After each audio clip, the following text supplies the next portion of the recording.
How powerful does a guy have to be reincarnated twice? Or how successful does the first reincarnation have to be for that to actually happen? This is Setsu, a bombastic idiot who suffered to climb the levels of power, cleared his quest, and was actually sent back home to his world. But that didn't last too long because Bro was yanked back into another universe. But this time, Bro came at the top of the food chain.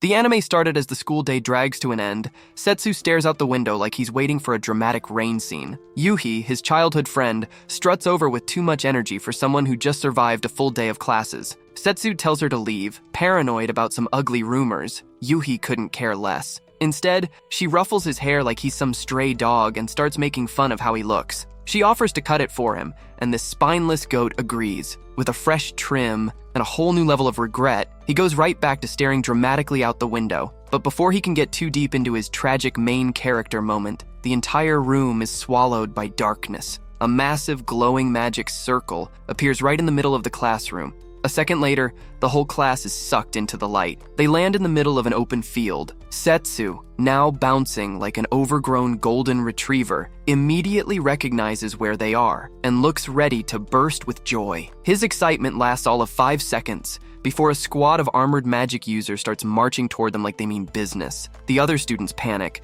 but Yuhi throws herself in front of Setsu like a human shield. Too bad Setsu doesn't need protection. He flicks his finger and sends one of the attackers flying like a cheap rag doll. Yuhi, finally realizing she might be standing next to something dangerous, lets go of him. Too bad for her. Setsu immediately grabs her hand and starts running. For a second, she gets all flustered over the warmth of his hand, before remembering that they are in fact in a war zone. As they sprint, they spot an ongoing battle between soldiers and demons.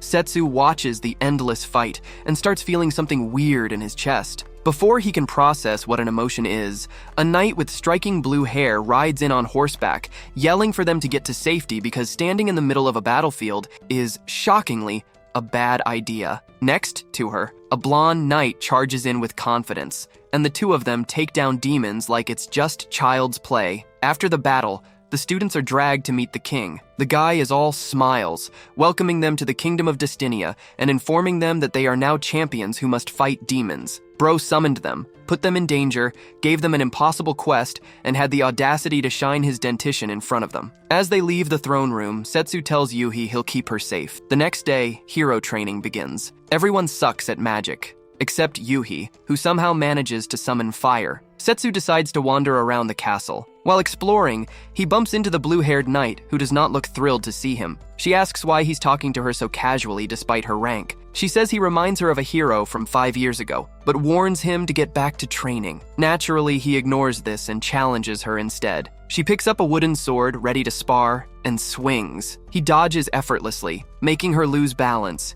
He taps her arm with a smug grin. She actually smiles back, welcoming him like an old friend. This does not go unnoticed. The blonde knight, Grine, immediately notices the weird interaction and asks what's going on. The blue-haired knight, now fully on board with whatever nonsense this is, just says it's Setsu. Grine, for some reason, accepts this and moves on. That night, Yuhi trains alone. Setsu joins her, compliments her progress, and she promises to get stronger to protect him. As night falls, the group gathers. Grine reveals that he managed to delay the war by convincing the king the heroes need more training. Setsu decides he's going to stop the war himself. His friends, naturally, offer to help. He tells them to stay behind and protect the kingdom in case Toma is involved. The next day, Setsu and his team sneak into the castle with an invisibility spell. Aura, the stealth expert, knocks out a guard and unlocks the door. As they move inside, guards approach. Grine offers to create a distraction. As if things weren't messy enough, Yuhi shows up, demanding to know what's going on. Setsu explains everything, and like the stubborn girlfriend she is, she insists on coming. Setsu refuses. Yuhi acts like she understands. She tells him to close his eyes. The fool actually does it, thinking he's about to get a kiss. Instead, she whips out her magic and trims his hair again. This absolute clown just got played. A young girl named Ruri watched as her grandpa, the stingiest old man alive, argued with a guy over selling a piece of jewelry. The man, trying to stay patient, ignored the insults and made another offer. Grandpa, being a stubborn brick, refused, saying the price was way too low. Then the man casually dropped a fat bag of gold coins on the table, and there went Grandpa's so-called pride out the window, like your babe when I get a hold of her number. He sold the jewelry like it was nothing. The man left, and Ruri turned to her grandpa confused. He had just spent an entire hour talking about the importance of pride. Grandpa shrugged and said that while pride was nice, money was way more important. Years later, after laying her grandpa to rest, Ruri began a journey to deliver his final masterpiece to a client. Everything was going fine until a giant pig with glowing eyes decided to ruin her day. The thing slammed into her wagon, flipping it over and sending her and all her goods flying. While she was still processing how her life had come to this,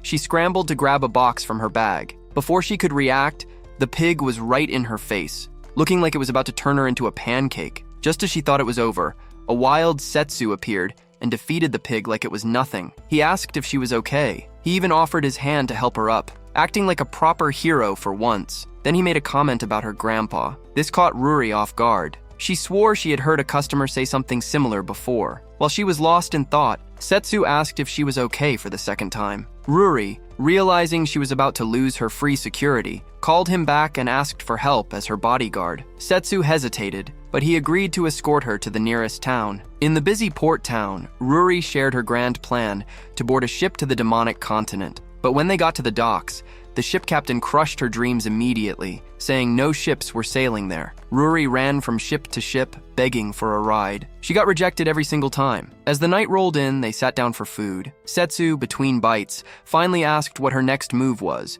considering her great ship hunt had been a disaster. Ruri casually said that if things got worse, she might just buy a ship herself. Setsu felt that aura, but he just had to remind her that she was as broke as a church mouse. Ruri deflated instantly. Setsu offered to let her tag along since they were both headed in the same direction. Ruri's eyes practically sparkled with excitement. Later that night, as Ruri headed to the bath, she handed Setsu her precious package for safekeeping. Inside was a dazzling jewel that Setsu immediately recognized. Ruri explained that it was her grandpa's final masterpiece, crafted by a legendary jeweler. Despite being sick, he had put everything into fixing it for someone special and had trusted it to her. As Setsu held it, Ruri sensed his goat-like tendencies and warned him not to try anything funny with her cash. That night, as they snored away, their peaceful rest was rudely interrupted by knights busting into the inn. Setsu, somehow sensing the danger in his sleep, bolted upright just in time. Before the knights could grab them, he yanked Ruri up and they dashed out the window. The chase began. They reached the edge of the sea, completely trapped. Without hesitation, he grabbed Ruri and leaped off the edge toward the water below. Just when it looked like they were about to face a very unfortunate landing, a magnificent sea dragon soared up from the ocean and they sailed away happily ever after. When they landed, Livia was busy throwing hands with a massive squid like it had personally insulted her. The squid was not going down without a fight. It hit her with an ink shower, and instead of helping like a decent person, Setsu, just stood there and laughed. The battle finally ended, and Livia switched to her human form, fully expecting an explanation for why Setsu contributed absolutely nothing. Before he could come up with a terrible excuse, Ruri, the only functioning human in this group, changed the subject by asking what they should do with the squid's remains. Livia, already tired of dealing with useless men, left the decision to Setsu. The goat, who somehow always has food in his brain, decided to turn the squid into crispy calamari. As they chowed down, Livia casually pointed at the mountains and revealed the demon lord's location,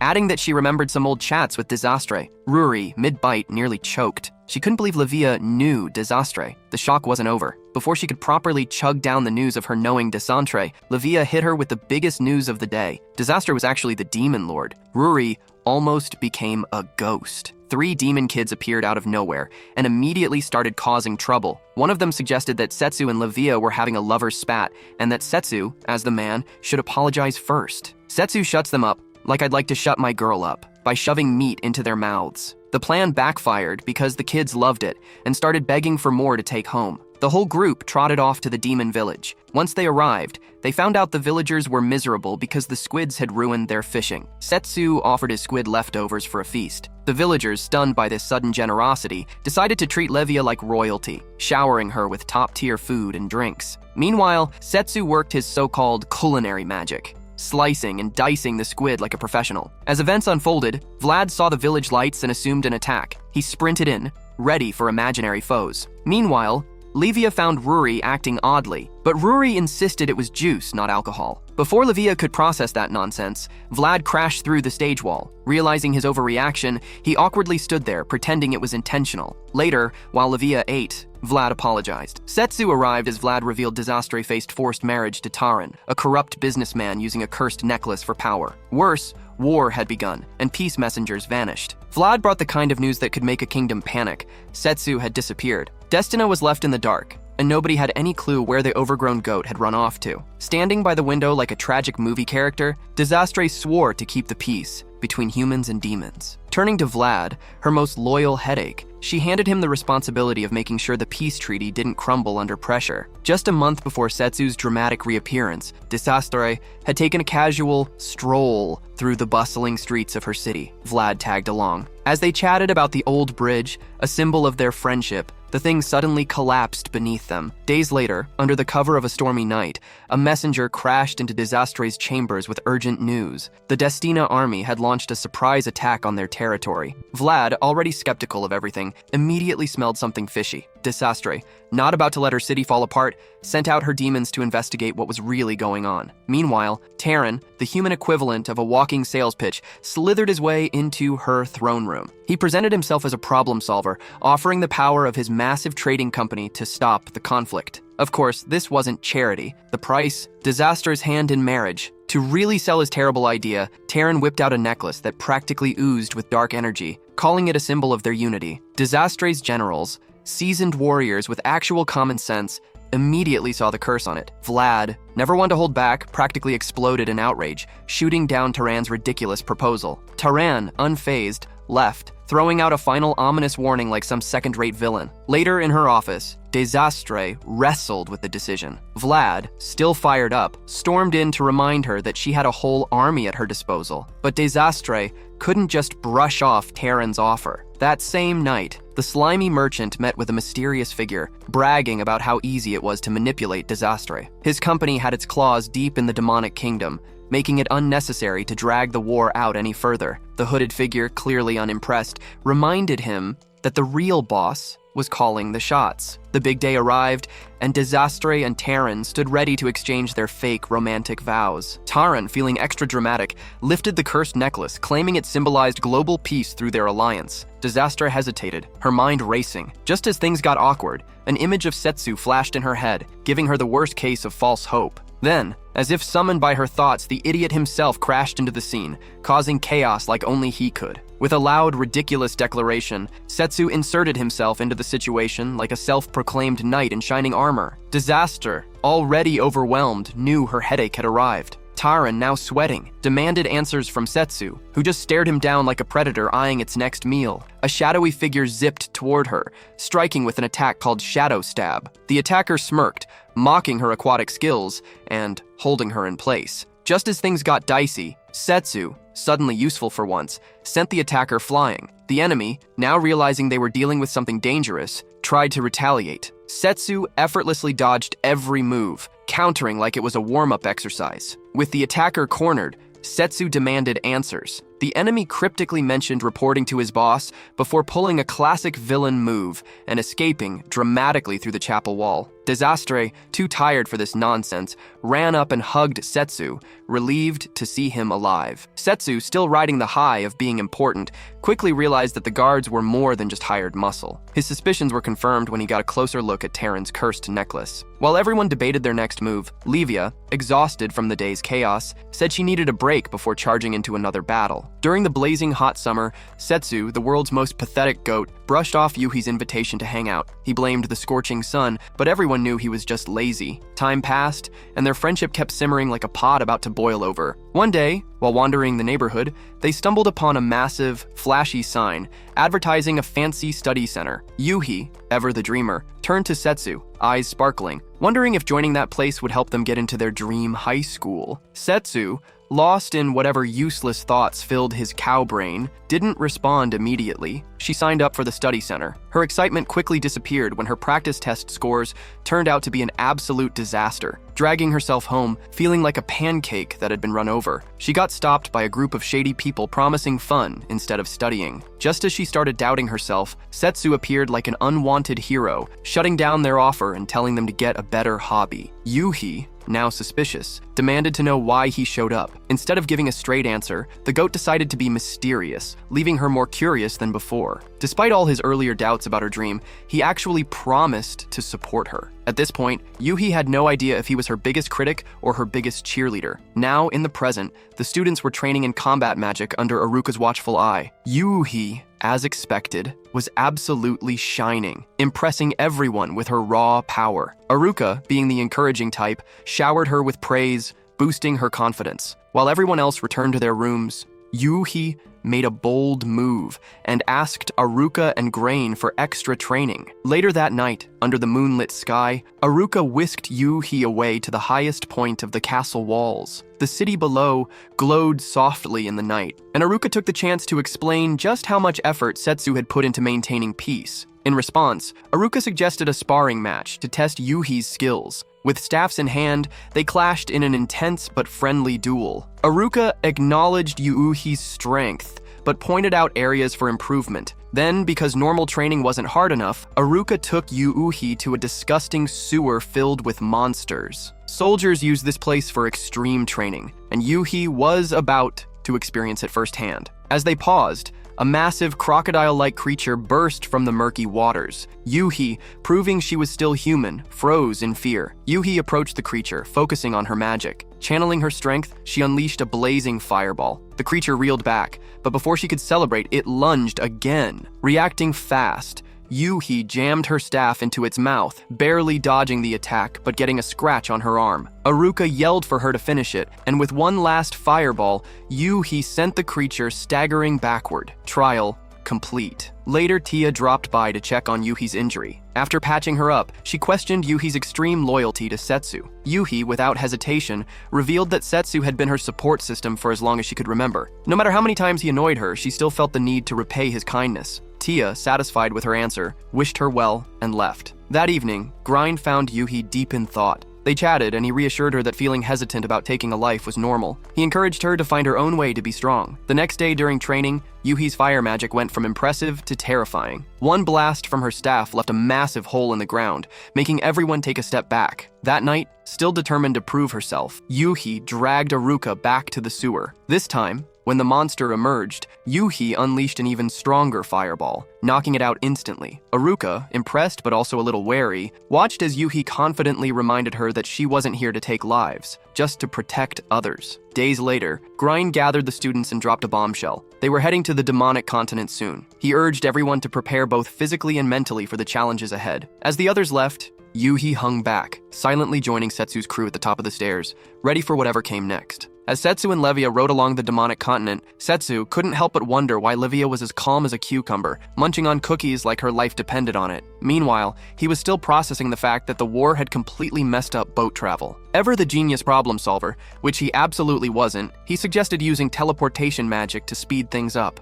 Levia, having more common sense than the useless cow beside her, immediately shot that idea down. She reminded him that teleportation magic needed an insane amount of energy, but with a glint in her eye, she hinted that cookies could be a worthy form of payment. Two unexpected guests hopped aboard, completely ignoring the concept of personal space. One of them was Elise, whom Setsu immediately recognized, and because he had no sense of kindness, called Crybaby. As the journey continued, Setsu started spilling stories from their past adventures. Elise, grinning, claimed to be his star pupil. Setsu, not wanting to take responsibility for anything in life, denied it immediately. With a smirk, she revealed that Setsu had trained her every single night, making Levia raise an eyebrow at their so-called midnight meetings. Before Setsu could dig himself out of that mess, the younger newcomer, Amer, interrupted. She proudly announced that she was Elise's little sister. As if the conversation wasn't messy enough, Elise shared a story about encountering a man named Omar in a village while she was hunting a dragon. She considered him family and had been searching for him ever since. The dragon's attack had left her feeling completely alone, like a lost puppy. Touched by her story, Setsu, the accidental good guy, offered his support. Elise admitted that once the dragon was gone, she planned to settle in the village. As the journey continued, Setsu started realizing that life was a chaotic roller coaster, throwing surprises at him at every turn. Thinking it was a routine dragon raid, Elise had disabled the village's defenses to face it, but every single time, the dragon just vanished without a trace, leaving her completely puzzled. Returning to the village, they found it eerily empty, except for Omar. Levia, known for her absolutely insane theories, immediately decided that the villagers had turned into zombies. Setsu, not wanting to be outdone in stupidity, argued that maybe they were air zombies since the village was so empty. Levia, unbothered by his nonsense, continued spinning her theories, claiming her salty brain helped her think outside the box. Setsu, proving that his brain was made of nothing but hot air, introduced the idea of aliens, which somehow got the group talking instead of shutting him down like they should have. When they finally reached the city, Elise declared her plan to return to the village to search for more clues. This made Setsu start questioning why the dragon kept attacking in the first place. Levia theorized that the dragon was drawn by magic. Concentrated magical energy could attract monsters after all. Setsu, still pretending to be smart, suggested that teleportation magic might have been involved in the villagers' disappearance. Amer, clearly offended, insisted she had nothing to do with it. Alice quickly defended her, arguing that Omar was also a victim. Setsu, pointed out Elise's earlier comment about Omar having a unique scent, hinting that something about him wasn't right. Before anyone could react, Omar suddenly transformed into a massive dragon and attacked. Setsu and Levia sprang into action, engaging in a brutal battle against the raging creature. Meanwhile, Alice, struggling with self-doubt, stood frozen. Setsu, instead of actually doing something useful, yelled at her to shake off her insecurities and prove her worth. With newfound determination, Alice charged at the dragon, fueled by Setsu's endless nonsense. Working together, Setsu and Levia combined their strengths to fight off the dragon's relentless attacks. Levia infused Setsu's sword with water,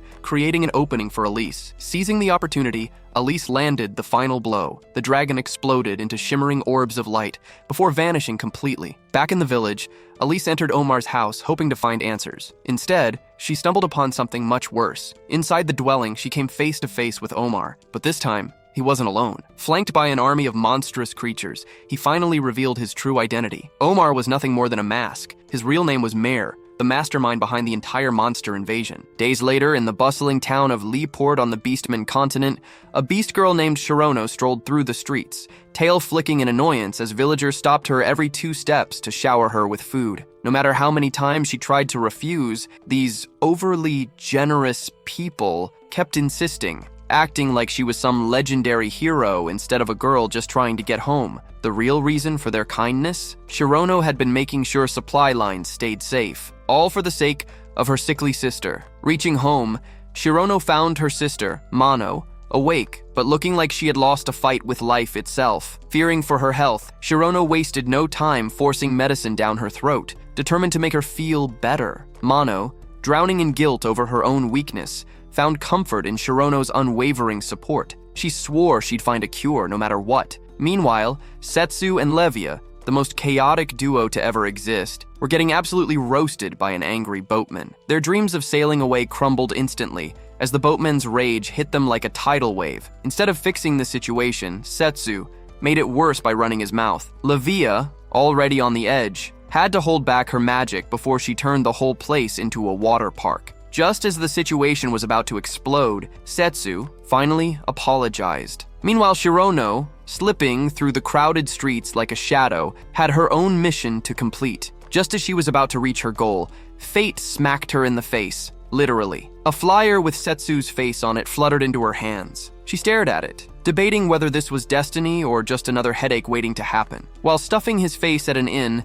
Setsu remained blissfully unaware that trouble was creeping up on him. Shirono, hiding in the shadows, watched him and Levia closely, sensing an odd energy surrounding them. Later that evening, while eating with her sister, she casually mentioned that she had one last thing to do before calling it a night. As Setsu and Levia slept, completely unaware of the incoming disaster, the innkeeper quietly allowed Shirono inside. She crept into Setsu's room, ready to strike, only to have her attack blocked by an illusion spell. The real Setsu stood behind her, looking way too smug for his own good. Before she could react, he kicked her straight out the window, sending her flying. Landing with a painful thud, she got up only to be bombarded with questions. When Setsu asked if she was working for Toma, Shirono immediately denied it. All she knew was that she had to end his life. Undeterred, she launched a fiery attack, only to have Setsu, the walking annoyance, deflected with ease. One clean hit later, Shirono was knocked unconscious.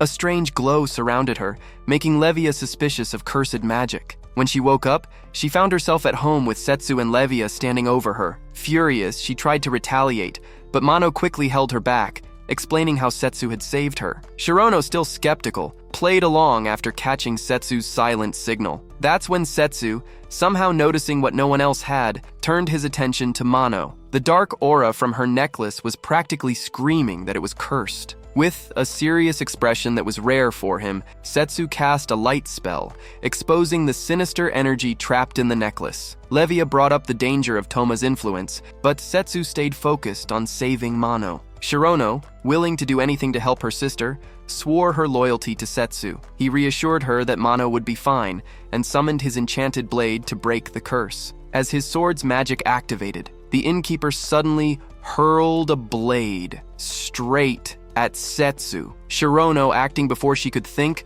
jumped in the way and took the hit herself. The innkeeper, seeing that brute force wasn't working, made a desperate move to capture Setsu. Levia, not in the mood for games, stepped in and drowned the entire situation with her water magic, forcing the fight to a halt. Wit and tension at its peak, Setsu acknowledged Levia's power, but she reminded him not to overlook her own skills. The battle resumed as Levia faced off against the innkeeper, who unleashed shadowy doppelgangers in an attempt to outmaneuver her. Levia, controlling the battlefield with ease, pressed the innkeeper for information about Toma's plans, offering mercy in exchange. The innkeeper, too arrogant to accept, sneered at the very idea of begging for her life. Shirono, frustrated beyond belief, demanded to know why the innkeeper had chosen this path. The only response was a dismissive insult, as if she wasn't even worth an explanation. Before Shirono could respond, the innkeeper disappeared, leaving nothing but an empty void. Standing by the riverbank,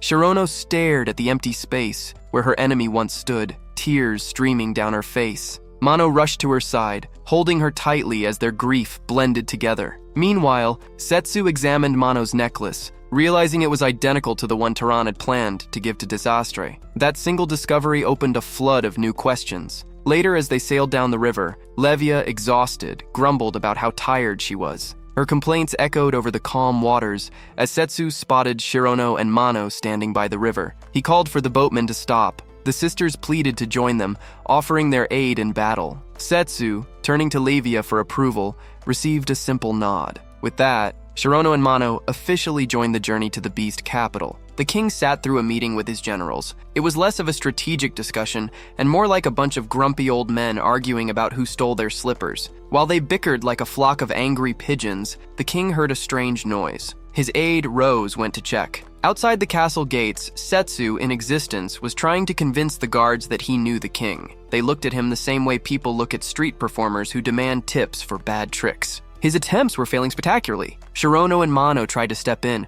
but their efforts were as pointless as talking sense into a brick wall. Just as Setsu was about to come up with another genius plan, Roa, descending from the castle like some action hero, took out the guards in seconds. Roa wasted no time in throwing herself at Setsu, expressing how much she had missed him. Zrania completely shut her down. He made it very clear that he would rather make friends with a farm animal than bow to her authority. As they exchanged playful insults, Mano, ever the troublemaker, suggested they find a more private spot for whatever weird thing they had going on. Before Roa could take that suggestion seriously, the throne room doors flew open, and Regulus came charging at Setsu like an overexcited puppy. However, before he could tackle the goat, Shirono casually knocked him to the ground. Mano and Shirono stood there, wide-eyed, watching a so-called king get floored by someone half his size. Inside the throne room, Setsu found the generals sprawled out, clearly having lost whatever argument they were having earlier. He came in expecting a serious discussion, but the king was too busy planning a celebration.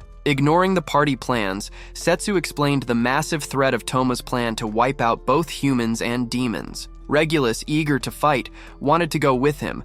Roa, always looking for a reason to cause chaos, volunteered to take her father's place. Luger, the commander of the Dorado army, immediately shut that down. warning that both humans and demons were becoming more dangerous. Regulus, torn between his duty as king and his faith in Setsu, made a bold decision. He challenged Setsu to a duel, claiming that winning would prove to the stubborn beastmen that he was worthy of their support. The next day, Regulus found Setsu and apologized for dragging him into a fight, but explained it was necessary. Regulus, trying to make things sound better, added that winning the duel might also win Roa's affection. That information did absolutely nothing to make Setsu feel better. Meanwhile, Roa tried to convince Luger to back down, but his pride as a beastman refused to let him. He revealed his secret weapon, a magical rune tattoo that transformed his will into physical strength. Determined to protect Roa, he vowed to fight with everything he had. When the duel began, Setsu quickly realized that Luger wasn't just talk. As they clashed, Luger's rune activated, sending him into a berserker rage. Ignoring Setsu's warnings, Roa rushed in, refusing to let her companion fight alone. Setsu and Levia tried to intervene, but Luger's monstrous strength was beyond anything they expected. His severed arm even grew back, like it was nothing. With Roa's safety at risk, Setsu finally agreed to fight seriously.